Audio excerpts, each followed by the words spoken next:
Hello மக்களே, எல்லாருக்கும் வணக்கம். வெல்கம் பேக் டு பாரியோ vlogs. என்னோட வீடியோ கிளிக் பண்ணி பார்க்கறதுக்கு ரொம்ப ரொம்ப நன்றி. அண்ட் எங்கள் சேனல் உங்களுக்கு பிடிச்சிருந்தா மறக்காம சப்ஸ்கிரைப் பண்ணிக்கோங்க. அண்ட் பக்கத்தில் இருக்க பெல் ஐக்கனையும் கிளிக் பண்ணிக்கோங்க. நான் இப்போ அம்மா வீட்டில் இருக்கேன். ஏன் வந்திருக்கேன் அப்படின்னு பார்த்தீங்கன்னா, எங்கள் அம்மா வந்து நியூவாக வேலைக்கு ஆள் எடுக்கிறாங்க ஆஃபீஸ்க்கு. ஸோ அதுக்காக அவங்களெல்லாம் இன்டர்வியூ பண்ணுறதுக்காக என்னை கூப்பிட்டுருந்தாங்க. அவங்கள இன்டர்வியூ பண்ண உன்னை ஏண்டி கூப்பிட்டாங்க அப்படின்ட்டு புதுசாக சேனலை பார்க்குறவங்க நினைப்பீங்க. ஏன் அப்படின்னு பார்த்தீங்கன்னா, நான் எம்ஏ ஹெச்ஆர் படிச்சிருக்கேன். ஸோ வந்து இன்டர்வியூ எடுத்து கொடுத்துருப்போ ஆர்த்தி அப்படின்னு சொல்லிட்டு என்னை கூப்பிட்டாங்க. படிக்கும் போதே நான் இன்டர்ன்ஷிப்லாம் போயிருக்கேன். ஆனால் என் டு என் இன்டர்வியூலாம் நான் எடுத்ததில்லை. ஸோ ஃபர்ஸ்ட் டைம் ஸோ எக்ஸைட்டடாக இருந்தேன். இன்டர்வியூ நல்லபடியாக முடிஞ்சுது. அண்ட் எனக்கு எங்கள் ஆஃபீஸ்க்கு இவங்களாம் கரெக்டாக இருப்பாங்க அப்படின்னு தோணுனவங்களும் எங்கள் அம்மாட்ட சஜஸ்ட் பண்ணேன். ஃபர்ஸ்ட் டைம் இந்த மாதிரி ஸ்டேட் டு ஸ்டேட் இன்டர்வியூ எடுத்ததில் ரொம்பவும் ஹாப்பியாகவும் இருந்தேன். நம்ம வீடியோக்குள்ளே போகிறதுக்கு முன்னாடி நான் அகாரோ பிராண்ட்லேருந்து கிராண்ட் பெட் வேக்யூம் கிளீனர் வாங்கியிருந்தேன். இதில் சைக்ளோனிக் டெக்னாலஜி அண்ட் யூவி ஸ்டெரிலைசேஷனோட கொடுத்துருக்காங்க. திஸ் இஸ் சூப்பர் காம்பேக்டான டிவைஸ். நம்ம இதை யூஸ் பண்ணி நம்மளோட பெட், சோஃபா, கார்பெட் அப்படின்னு சொல்லிட்டு எல்லாமே க்ளீன் பண்ணிக்கலாம். இதோட சைக்ளோனிக் சக்ஷன் சிஸ்டம் நம்மளுக்கு 12 kPa பவர் கொடுத்துருக்காங்க ஃபார் எஃபெக்டிவ் கிளீனிங்க்கு. இந்த ப்ராடக்ட்டோட டாப்பில் பவர் பட்டன் கொடுத்துருக்காங்க. அண்ட் நம்ம யூஸ் பண்ணுறதுக்கு ஈஸியாக இருக்க மாதிரி ஹேண்டிலும் சூப்பராக கொடுத்துருக்காங்க. அண்ட் கூடவே மேனுவலும் இருக்கும். ஸோ நம்ம எப்படி யூஸ் பண்ணலான்ட்டு இதை பார்த்தே கற்றுக்கலாம். நல்ல லாங் ஒயராக கொடுத்துருக்கிறதுனால நம்ம மேட்ரஸ் க்ளீன் பண்ணும்போது ஈஸியாக வந்து மூவ் பண்ணிக்கலாம். எந்த ஒரு டிஸ்டர்பன்ஸும் இருக்காது. ஃபர்ஸ்ட் வேக்யூம் கிளீனரை ஆன் பண்ணிவிட்டு சைடில் இருக்க வைப்ரேஷன் பட்டனையும் ப்ரெஸ் பண்ணிக்கலாம். தென் வேக்யூம் கிளீனரை பிடிச்சி ஸ்லோவாக நம்ம மேட்ரஸை வந்து க்ளீன் பண்ண ஸ்டார்ட் பண்ணலாம். இதில் நமக்கு யூவி லைட்டும் கொடுத்துருக்காங்க. இந்த லைட் சுற்றி இருக்க சின்ன சின்ன ஜெர்ம்ஸ் அண்ட் பாக்டீரியாவையும் கில் பண்ணிடும். இங்கே க்ளீன் பண்ணுற இடத்துலையே 2 to 3 டைம்ஸ் வந்து வேக்யூம் கிளீனரை மறுபடியும் யூஸ் பண்ணுங்கள் நல்லா க்ளீன் பண்ணுறதுக்கு. கீழே கொடுத்துருக்க இந்த யூவி பல்ப் ஆல் சர்ஃபேஸஸில் இருக்க ஜெர்ம்ஸையும் கில் பண்ணிடும். ப்ராடக்ட்டோட டாப்பில் நம்மளுக்கு பின் கொடுத்துருக்காங்க. இதில் தான் நம்மளோட டஸ்ட் எல்லாமே வந்து ஸ்டோர் ஆகும். இதில் வந்து ஹெப்பா ஃபில்டரும் கொடுத்துருக்காங்க. இது 350 ml டஸ்ட் டேங்க். ஒன்ஸ் நீங்கள் க்ளீன் பண்ணி முடிச்சதும் இந்த பின்னில் ஸ்டோர் ஆன டஸ்ட்டெல்லாம் நீங்கள் உங்களோட டஸ்ட்பினில் வந்து வீட்டில் போட்டுக்கலாம். இந்த ஹெப்பா ஃபில்டரை மட்டும் எடுத்து வெளியே வச்சுட்டு உள்ளே இருக்க இந்த ரெட் கலரை தனியாக எடுத்துகிட்டு நம்ம அந்த பின்னை வந்து வாஷ் கூட பண்ணிடலாம். பட் வாஷ் பண்ணிவிட்டு நீங்கள் ஃபுல்லாக அது வாட்டர் இல்லாமல் ட்ரை பண்ண அப்புறமா தான் நீங்கள் வந்து மிஷினில் திரும்ப போடணும். மேட்ரஸ் க்ளீன் பண்ண சேம் வேலை நம்ம இப்போ கார்பெட்டையும் க்ளீன் பண்ணிடலாம். இதில் கொடுத்துருக்க சைக்ளோனிக் டெக்னாலஜி ஏர் அண்ட் டஸ்ட்டை நல்ல ஹை ஸ்பீடில் சக் பண்ணிடும். அண்ட் இது ஃபாஸ்ட் ஸ்பின்னிங் வார்டெக்ஸை க்ரியேட் பண்ணி டஸ்ட்டை டிட்டாச்சபிள் சிலிண்ட்ரிக்கல் கலெக்ஷன் வெசலில் செப்பரேட் பண்ணிடும். நான் இந்த ப்ராடக்ட் யூஸ் பண்ணி என்னோடய சோஃபாவையும் நான் க்ளீன் பண்ணிக்கிறேன். நான் இந்த ப்ராடக்ட் அமேசானில் தான் மக்களே வாங்கினேன். உங்களுக்கும் பிடிச்சிருந்துச்சுன்னா நீங்களும் வந்து நான் கீழே டிஸ்கிரிப்ஷனில் லிங்க் கொடுக்குறேன், போய் செக் பண்ணி பாருங்கள். இந்த ப்ராடக்ட்டு 1 year வாரண்ட்டி நம்மளுக்கு கொடுத்துருக்காங்க. அண்ட் முக்கியமாக பின்னாடி கொடுத்துருக்க இந்த பல்பில் உங்களுக்கு டஸ்ட் இருந்துச்சு அப்படின்னா நீங்கள் ஸ்க்ரூ யூஸ் பண்ணி இதை ஓப்பன் பண்ணிவிட்டு கிளாத் வச்சு இதை மேலே வந்து தொடச்சிடலாம்.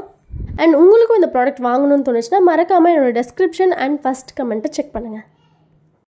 ஓகே மக்களே, இப்போ வந்து பார்த்திங்கன்னா என்னோடய அம்மா, அத்தை, என்னோடய தம்பி, அத்தை பசங்க எல்லாரோட சேர்ந்து படம் பார்க்க வந்திருக்கோம். என்ன படம்னு பார்க்குறீங்களா? கோட். எங்கள் வீட்டில் வந்து எல்லாருமே விஜய் ஃபேன். எங்கள் அம்மா, அத்தை, சித்தி எல்லாருமே விஜய் ஃபேன். நான் நிறைய வீடியோவில் சொல்லியிருப்பேன். ஸோ எல்லாருமே சேர்ந்து ஃபேமிலியாக பார்க்கலாம் அப்படின்னு சொல்லிட்டு மாயாஜாலுக்கு வந்து வந்திருந்தோம். சூர்யா வந்து ஆன் தி வே, எங்கள் சித்தி அண்ட் சித்தப்பாவும் ஆன் தி வேல இருக்காங்க. பட் சோகம் என்னென்னு பார்த்தீங்கன்னா, நாங்கள் படத்துக்கு சீக்கிரமாக போயிட்டோம். பட் இருந்தாலும் 10 நிமிஷம் லேட்டாக தான் அந்த படத்துக்கு உள்ளே போகணும், தேட்டர் உள்ளே.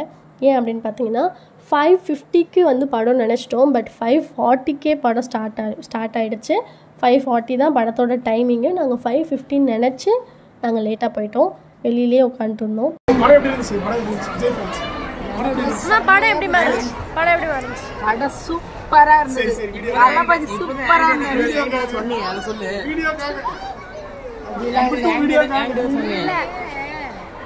ரவுடி விஜய் எப்படி இருந்தாலும் அதை பத்தி கவலை இல்லை. ரவுடியா இருந்த விஜய் எப்படி இருந்தாலும் ஒரு கேரக்டருக்காக அப்படி இருந்தாரு. நம்ம தளபதி எப்படி இருந்தாரு? செம்மையா இருந்தாரு. இல்ல உண்மையான விஜய் வந்து சரிங்க. எங்கள் அம்மாவால் தான் நான் வந்து தீவிர விஜய் ஃபேன் ஆனேன். ஏன்னா எங்கள் அம்மா வந்து பயங்கர விஜய் ஃபேன். நான் வந்து எங்கள் ஃபேமிலி எல்லாருமே, எங்கள் அப்பா மட்டும் இல்லை, எங்கள் அப்பா தலை ஃபேன். எங்கள் அப்பா மட்டும் எங்கள் ஃபேமிலி எல்லாருமே செய்வோம். ஆனால் அவர் ஒரு ஆளாக எல்லாரையும் கலாய்ப்பார். ஓகே மக்களே, நான் வந்து அம்மா வீட்டிலேருந்து வந்துட்டேன். நேற்று படம் பார்த்துட்டு நான் அப்படியே வந்து வீட்டுக்கு வந்துட்டேன் சூர்யா கூட. ஆக்சுவலாக நான் 1 வாரம் தங்கலாம் அப்படின்றதுக்காக தான் போனேன். ஆனால் அங்கே வந்து இப்போ இன்னையிலேருந்து மண்டேலேருந்து மறுபடியும் அங்கே வீட்டில் வந்து குட்டி குட்டி வேலைலாம் வந்து இருக்குது போல். வீட்டில் கொஞ்சம் வுட் ஒர்க் பண்ணுறது, அது மாதிரி நிறைய வேலைலாம் இருக்குது. ஸோ அதெல்லாம் பண்ணால் திரும்ப தூசியாகும் வீடு. குழந்தைய வச்சுட்டு மேனேஜ் பண்ண முடியாது, இருக்க முடியாது அப்படின்றதுனால அம்மா நீ போயிட்டு இன்னும் 1 வாரம் கழிச்சு வா அப்படின்னு சொல்லிட்டாங்க. அதனால் நான் இப்போது நேற்று சூர்யா கூடவே ரிட்டன் திருப்பி வந்துட்டேன். இப்போ அம்மா வீட்டுக்கு போகும்போது ஆசையாக ஓகே நம்ம அம்மா வீட்டுக்கு போக போகிறோம், ஜாலியாக 1 வீக் இருக்க போகிறோம் அப்படின்னு நினச்சி போவோம். ஆனால் ஒன்ஸ் போயிட்டு நம்ம ரிட்டன் வீட்டுக்கு வந்துட்டோம் அப்படின்னா இந்த வீடை பார்த்தோன்னே நம்மளுக்கு வந்து தோணிடும், இனிமேல் அம்மா வீட்டுக்கு போகவே கூடாது அப்படின்ற மாதிரி தோணிடும். அந்த நிலைமையில் வந்து பண்ணி வச்சிடுறாங்க. என் புருஷனை பாருங்கள், இங்கே பாருங்க, டேபிளில் வந்து காஃபி குடிச்சிருக்கானா. ஸோ நம்ம அவன் காஃபி குடிச்சது தெரியணும்ல, அதனால் வந்து டேபிள்லேயே வச்சுட்டு போயிட்டான். முட்டை வாங்கியிருக்கான், அதுவும் அங்கேயே இருக்குது. துணிலாம் வந்து பார்த்திங்கன்னா கழட்டினானா உள்ள துணி குடியில் வந்து போட மாட்டார். அவர் வந்து அவரோட அழுக்கு துணிலாம் வெளியில் தெரியணும் அப்படின்றதுனால எல்லாத்தையும் வந்து சேர் மேலேயே வச்சுருக்கான். அப்புறம் இதில் வந்து பாத்திரம் ஃபுல்லாக இருந்துச்சு, கழுவின பாத்திரம் நான் வந்து வச்சுட்டு போனது, கழுவிட்டு போனது. அது வந்து எல்லாத்தையும் நான் அடுக்கி வச்சேன். ஓகே, அது மாதிரி இங்கே சாப்பிட்ட பொருள்லாம் இருந்துச்சு, அதெல்லாம் க்ளீன் பண்ணிட்டேன். அதனால் இது வந்து தெரியல. பாத்திரம் பாருங்கள் எவ்வளோ அருமையாக இருக்குது பாருங்கள் கிச்சன். அவர் வந்து தோசை சுட்டிருக்காரு மாவை வெளியில் எடுத்து, அது தெரியணும். எல்லாமே வந்து பூண்டு உரிச்சிருக்காரு, அது தெரியணும். எல்லாமே தெரியணும். அதே மாதிரி சில்லி சாஸை வந்து வேஸ்ட் பண்ணிட்டாரு. சில்லி சாஸ் எடுத்துருக்காரு, அதை அப்படியே வெளியே வச்சிருவார். சோயா சாஸை வந்து உடச்சிட்டாரு, சமைச்சிருக்காரு, சோயா சாஸை வந்து கம்ப்ளீட்லி உடச்சிட்டாரு. நல்லதாக சொல்லணும்ல, வீடெல்லாம் கொஞ்சம் பெருக்கி வச்சுருக்கான், அது வரைக்கும் ஓகே குட். ஆனால் பெருக்கி வந்து இங்கே சேர்த்து வச்சிட்டான், அதை நம்ம வாரிடணும். நான் வந்து அர்ஜென்ட்டில் போகிறப்போ துணி எடுத்து காய போடல, பால்கனியில் காய போட்டுடு அப்படின்னு சொல்லிட்டு நான் கேப் புக் பண்ணி போயிட்டேன்.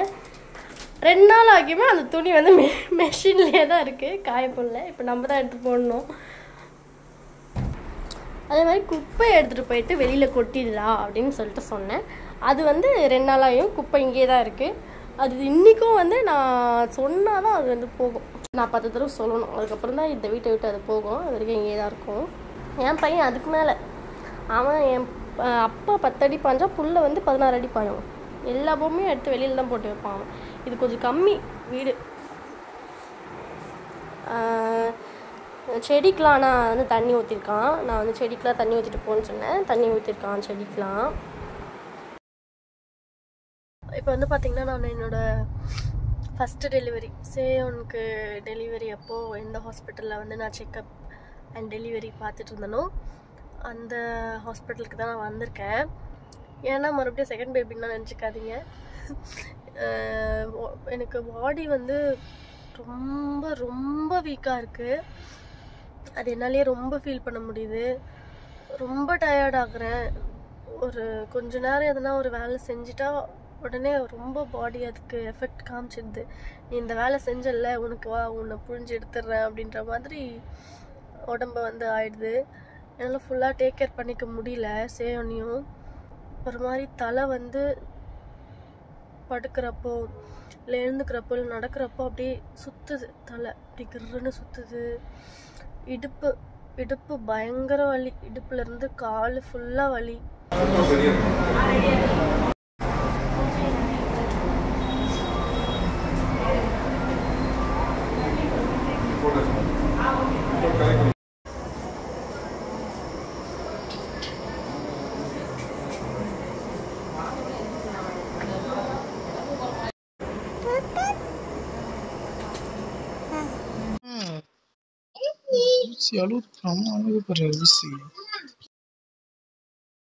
ட்ரிப்ஸ் வந்து 2 பாட்டில் ஏற்றுனாங்க மக்களே. அதுக்கப்புறம் வந்து நார்மலாகிட்டேன், நல்லா இருந்துச்சு.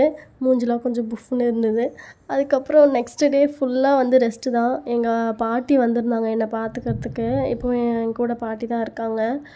ஸோ நான் வந்து புரட்டாசி மாதத்துக்காக நான்வெஜ் சாப்பிடாம இருந்தேன். ஸோ ஃபஸ்ட்டு சாட்டர்டே வந்து கும்பல்லாம் நல்லா இருக்குது அப்படின்னு சொல்லிட்டு எங்கள் அத்தை சொல்லியிருந்தாங்க. அதனால் நான் ஃபஸ்ட்டு சாட்டர்டேவே வந்து சாமி கும்பிட்டேன். அதெல்லாம் தான் இப்போ நீங்கள் பார்த்துட்ருக்கீங்க. எங்கள் பாட்டி இருந்ததுனால எனக்கு ரொம்பவே ஹெல்ப்ஃபுல்லாக இருந்துச்சு. அவங்க பாதி வேலைலாம் வந்து பார்த்துக்கிட்டாங்க. ஸோ நான் வந்து ரொம்ப டயர்ட்லாம் ஆகல, ஆல்ரெடி உடம்பு சரியில்லாமல் இருந்ததுனால. அண்ட் மாத்திரையும் டாக்டர் கொடுத்ததுனால நான் வந்து கொஞ்சம் இல்லை நல்லாவே நார்மல் ஆகிட்டேன். சூப்பராக இருக்குது, நடுவில் வைக்கல. குச்சி வேணும் அவளுக்கு குச்சி செட் அல்ல அதுல ஃபுல்லா திருசனம் ஆயிடுச்சு சரி நம்ம காமி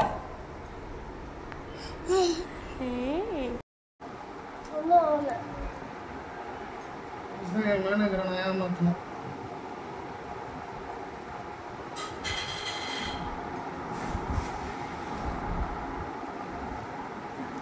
வேர்த்து கொட்டுது எனக்கு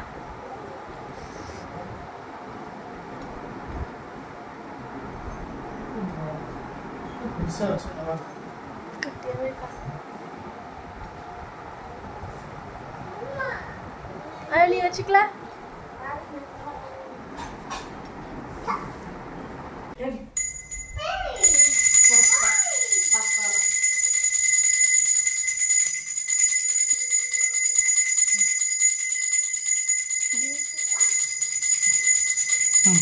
கீழே பண்ணு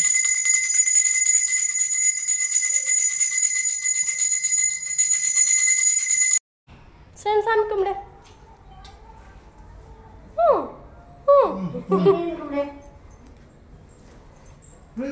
சாதம்லாம் பாட்டி தான் செஞ்சுருந்தாங்க.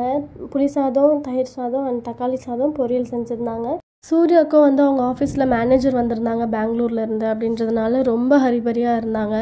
ஸோ டக்குன்ட்டு வந்து சாமி கும்பிட்டுட்டேன். ஆனால் அதுக்கப்புறம் தான் மறந்தே போயிட்டேன். எங்கள் அத்தை வந்து சொன்னாங்க, இலைக்கு முன்னாடி 5 அது பேர் என்ன கற்பூரம் வச்சு ஏற்றிட்டு சாமி கும்பிடுமா, அதான் நம்ம வழக்கம்னாங்க. நான் அதை வந்து மறந்தே போயிட்டேன். சூரிய வந்து அர்ஜென்ட் பண்ணிகிட்டே இருந்தான், வேலைக்கு போகணும் சீக்கிரம்ன்ட்டு. அதில் வந்து நான் மறந்துட்டேன். அதுக்கப்புறமா சரி ஓகே அப்படின்னு சொல்லிட்டு மறுபடியும் வந்து ஒரு 5 கற்பூரம் வச்சு ஃப்ரண்ட்டில் சாமி கும்பிட்டேன். தென் படையலுக்கு வச்சுருந்த சாதத்தை நானே சாப்பிட்டுட்டேன் மக்களே. இந்த vlog உங்களுக்கு பிடிச்சிருந்துச்சுன்னா மறக்காமல் எங்களோட சேனலுக்கு சப்ஸ்கிரைப் பண்ணிக்கோங்க அண்ட் பக்கத்தில் இருக்க பெல் ஐக்கனையும் கிளிக் பண்ணிக்கோங்க. இதே மாதிரி நான் வேற ஒரு வீடியோவில் கூடி சீக்கிரமாக உங்களை சந்திக்கிறேன். நான் என்னென்ன vlog போடலாம் அப்படின்றத வந்து எனக்கு கீழே வந்து கமெண்ட் பண்ணுங்கள். நான் வந்து அதை வந்து ஷூட் பண்ணி போட நான் ட்ரை பண்ணுறேன். அண்ட் என்னோடய வீடியோவை இவ்வளோ நேரம் பொறுமையாக பார்த்துட்டு இருந்தேன். உங்கள் எல்லாருக்குமே ரொம்ப ரொம்ப நன்றி. பாய். நெக்ஸ்ட் டைம் மீட் பண்ணுறேன்.